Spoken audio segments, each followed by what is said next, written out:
Ich bin Mario der Nette, ich bin eigentlich ein Lieber, und nun häng ich an der Kette, ferngesteuert meine Glieder. Tja, ich häng am seidenen Faden, von der Wirtschaft zugetrieben, noch im Amt von Bankers Gnaden, was ist von meinem Traum geblieben? Ich war mal Mario der Starke, so ein taffer, straighter Beißer.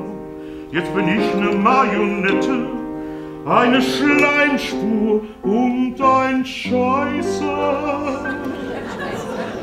Wie Mario Draghi, mein Namensvetter, der ist bezahlt von Goldman Sachs, spielt sich jetzt auf als Euro-Retter, kniet mit mir und preist den DAX.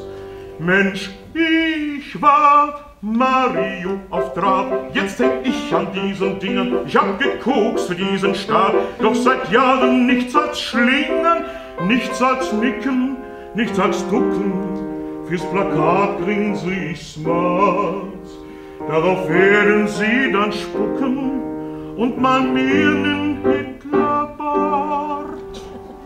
Wie oft hab ich schon gedacht, ich tausch die Federn gegen Strick, denn ich weiß, so weitermachen bricht mir auch nur das Genick.